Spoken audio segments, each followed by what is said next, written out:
guys, Corey with Faymus Media. But of course you already knew that. We're here with the Blackmagic 4K production camera.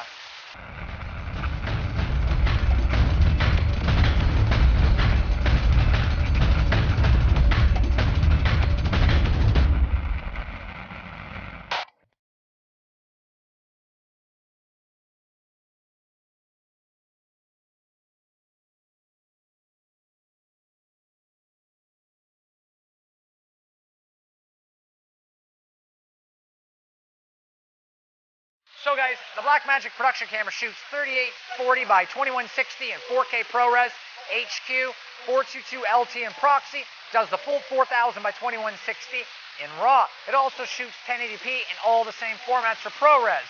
Now, the menu is identical to the cinema camera. The only difference right now is you can format the card in camera, and there is your menu right there. It's a little bit different. They're going to be adding that to the Pocket and the cinema camera real soon. So the camera weighs the same, functions the same as the cinema camera, and I did that review. We'll put the link down there in the bottom. We're right here in the middle of Midtown, and we're going to start this review, so let's get going. The production camera noticeably is much sharper than the cinema camera, but the dynamic range, of course, isn't as great. You can't have everything, but it's not too far behind in dynamic range. And whatever it is behind in dynamic range, it makes up for in sharpness.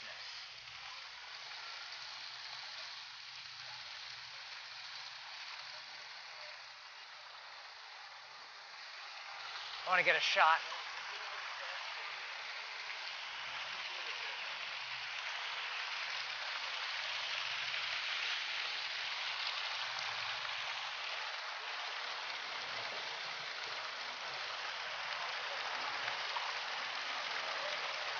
Just a beautiful camera.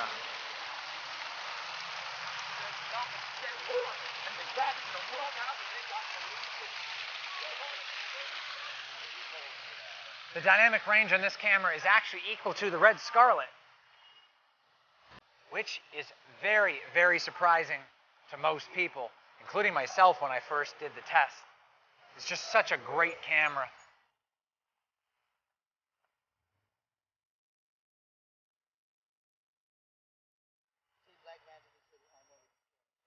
Blackmagic has hit a home run with this camera. It's fantastic.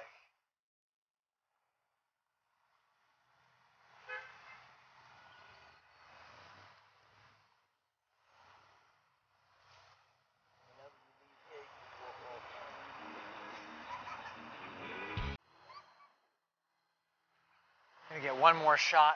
I really want to get this shot down the street.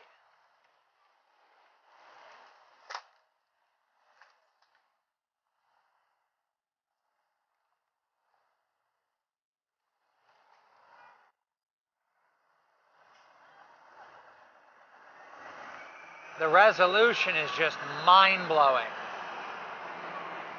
And it's so film-like. It is just amazing.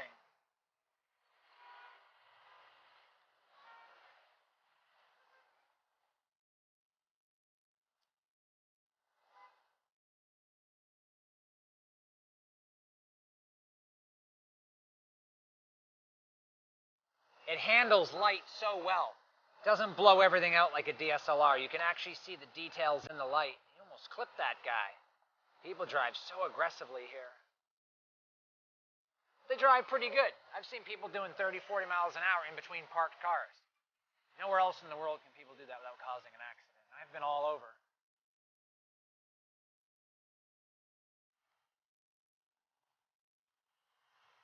Looking at New York City in 4K RAW. The film industry looks at Blackmagic as being a mistake, or maybe like something that isn't as good. But you have to look past the shortcomings of waiting for the sensor problem with the cinema camera, and of course the FPN issue, which is fully fixed. And I'll put the information down there in the link to the video that I did on the Blackmagic Production Camera versus the Red Scarlet.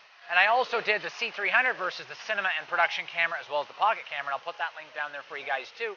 And it really showcases that this camera not only is better than the Red Scarlet in many ways, but it's also better than the C300 in many ways, and it's less than $3,000. It is just a bargain. In fact, it's a 5-finger discount. It's like I just went into a store and said, I think I'll take that and everything you got with it and all these features that everybody's paid for, $20,000 worth in other cameras, and I'm just gonna take it for free. Blackmagic has done it. They really have. This camera is such an amazing piece of equipment from Blackmagic. It's just stunning in every way. The histogram is very accurate. The audio meters on this camera are actually more accurate than my Zoom H4n. There's no lag on the audio meters at all. Super high resolution, great dynamic range, and it's near sunset, so the lighting condition right now is not the greatest, and it's doing a great job at ISO 400 or ASA 400.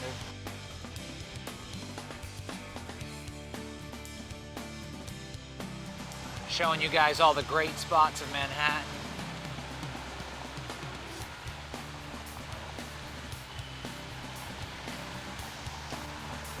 This camera is a beast, a friggin' monster.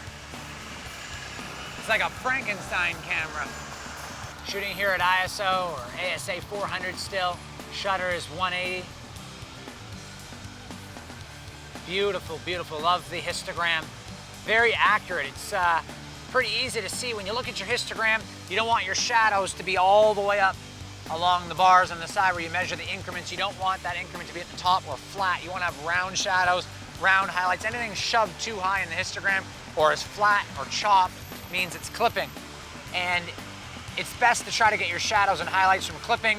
So if I can bring the highlights down from clipping where I can bring them back and the shadows are dark but they're still rounded and they're not like smashed, then I can still bring them up, do a little noise reduction on a harsh sunny day.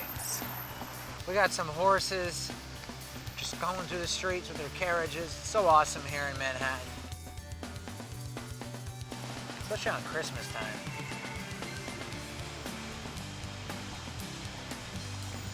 Reviews in the winter are fun. We go out in the cold and we freeze our butts off just for you guys. Last time me and Ray were so cold doing the D610 review, we spent half the time with our hands in our pockets in between shots. It took 3 hours to do that review, 3 hours. But we do it for you guys. It's worth it. Try to bring you guys the best reviews possible.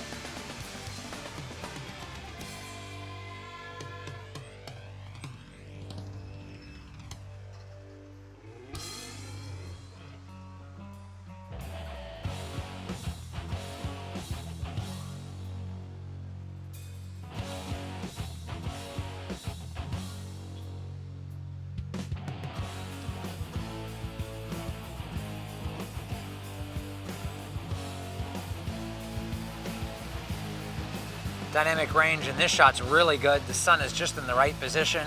Shooting in RAW is going to make this shot look amazing. I'm going to re-say that. You can surely see the dynamic range shining in this shot right here.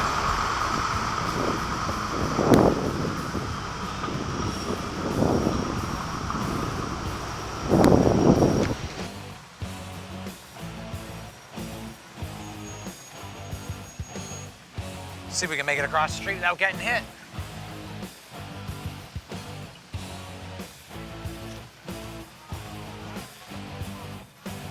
So if you're coming from a cinema camera, the form factor, the weight, the features are going to feel right at home. They're all the same. It's identical to the cinema camera. However, the production camera gives you so many versatile tools that if you're coming from a DSLR, your jaw's going to hit the floor when you see what's at your disposal here. This camera gives you more bang for buck than any camera on the planet. Now, I didn't say that wrong, you didn't hear me wrong. Best bang for buck on the planet. 12 stops dynamic range, 4K RAW for less than $3,000. Just amazing. Most 4K cameras are well north of 6 to 8 grand or even much higher than that. And this camera is equal to or better in many ways than any of those, and I've used them all. From the FS700 to the Red Scarlet to the C300, C500, I've used them all, and this camera is the best bang for buck on the planet. So we're here in Columbus Circle, 59th Midtown Manhattan, getting some more great shots over here, and it's getting a little dark, but the production camera's holding up very well, as you can see from this image. It's looking pretty darn good. ASA 400, and it's really dark out here right now, especially for a camera, unless of course you're shooting on like a Sony A7S or something. Now let's kick things off with the low light test. The image does look slightly underexposed at ASA 200, but that's because the room is pretty dark. As we kick it up to ASA 400, the image is still underexposed, but it's clean. So we're going to kick it up to ASA 800. And do you see FPN? Nope, because there is none. Well, the image looks pretty good now, but let's go ahead and push it more in post. +1 stop in DaVinci Resolve gives you ASA 1600. A spotless image at 1600 ASA. Let's push it another stop. ASA 3200, and this image is very usable. In fact, it's almost spotless. I wouldn't even use noise reduction on this image. Moving along to ASA 6400, that is where the noise starts to get a little much. So what we're going to do is we're going to put a little bit of noise reduction on it and take a look at that. Perfectly good image. Almost can't tell it was shot that high. 6400 ASA on the production camera. So let's go ahead and give it a rolling shutter test. Nope, no rolling shutter. Gotta love that global shutter on the production camera. And just to show you guys a little bit closer, let's go ahead and freeze that frame right there. No rolling shutter. Gotta love the production camera. So let's go ahead and push the camera to extremes in a very dark, if not pitch black room with only one light all the way on the other side of the room in the corner. And of course, ASA 200 and 400 are severely underexposed, but there's no noise, only a slight amount of grain at ASA 400. Pushing it up to ASA 800, the image is much better exposed. However, there is some grain, which is expected because of how dark it is. But do you see FPN? Nope, because there is none. Let's go ahead and add a light here at ASA 800, and you can see how spotless clean the image is. Once again, no FPN. Now let's go ahead and check out the ISO chart test. The camera is just fantastically sharp. Even at 100%, you can see how sharp it is. Crop into 300%, and it is just astounding how sharp this camera is, and it's the sharpest 4K camera I have used, even more so than the Red Scarlet. The Blackmagic Production Camera is truly a monster, and a freak of nature like I like to think of it, because it's got 12 stops of dynamic range, 4K raw cinema DNG, you can shoot in 4K ProRes and 1080p ProRes, and it does HQ 422LT and proxy. It's got 2 microphone TS jacks, headphone jack, and you can adapt it with all kinds of hardware to make it easier and easier to use. It takes SSD hard drives, which are cheap and very high capacity. The camera is just a monster, and it is sharper than any 4K camera I have used thus far, and I've used dozens of them. I even put the production camera against the Red Scarlet and the C300. It was sharper than the Scarlet by a long shot, and it had more dynamic range, which is saying a lot considering the price tag of both of these cameras. You're getting all these features in the production camera for less than $3,000. And if you're looking to shoot 4K, even if your budget is in the $10,000 or even $15,000 range, there's no need to waste money, as the Blackmagic Production Camera is the most solid performer even in that price range. So guys, the Blackmagic Production Camera 4K is just amazing. This camera is the best bang for buck on the planet. Hands down, just phenomenal. It is just downright amazing. It's better than the Red Scarlet in many ways, and if not almost all cameras I've used that are less than $10,000. This camera is less than $3,000. You get internal SSD recording, 12 stops of dynamic range, true 4K recording in RAW and high bitrate 880 megabits a second ProRes, HQ 422LT proxy, and of course 1080p ProRes. The camera's got 2 audio inputs on the side, which are 1/4-inch TS jacks. You got your headphone output, your remote 6 gig SDI, and of course you can charge it on the fly with different Switchtronics and V-mount batteries, which make adapters, but the Switchtronics one is the one I use, and it's just fantastic. The camera lasts about 90 minutes, and if you compare that to, say, the Scarlet, which only gives you about 20 minutes, it's a fantastic bargain. Even a V-mount battery like the Switchtronics only gonna run you $300 versus the Red Scarlet, the battery's $250 and it gives you 20 minutes of battery life. So this camera does fantastic in low light. It truly does for what it is. It's as good in every way, if not slightly better, than the Scarlet, and that's well north of $18,000. Blackmagic has really shown the market that they mean business. It only weighs 3 pounds versus, say, the Red Scarlet, which weighs well north of 12 pounds, or the Ursa, which is 16 pounds. It's a very light camera, only about 1.5 pounds more than a typical DSLR. It is just amazing for the money. You get a 5-inch touchscreen in the back, you get your histogram, and of course your focus peaking. So you're really getting such a bonus with this. Not to mention you can use Zacuto's top rail mounts and all different kinds of accessories, and it's an EF mount, so you can use all your Canon lenses. If you want the MFT mount, you can get that. Now they've got the PL mount out now, so that's fantastic. Blackmagic is serious about this. It's a great camera. I can promise you, if you're coming from a DSLR, you'll be blown away.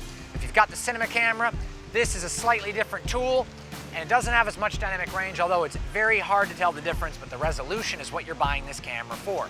So if you're looking for affordable 4K shooting, this is your camera. If you're looking for quality, forget about price, this has still got more resolution than the Red Scarlet does in 4K. 100% fact, this camera is just downright sharper than any 4K camera I've used under $20,000.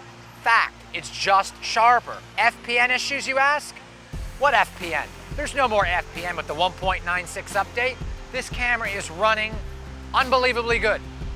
It's a 5-finger discount. It's like I stole it. I'm blown away really because of how good it is and its price combined. So hopefully you guys found this review helpful. No more chit chat about the 4K. It's just so perfect. I couldn't say anything else really about it. It's fantastic. Great job, Blackmagic.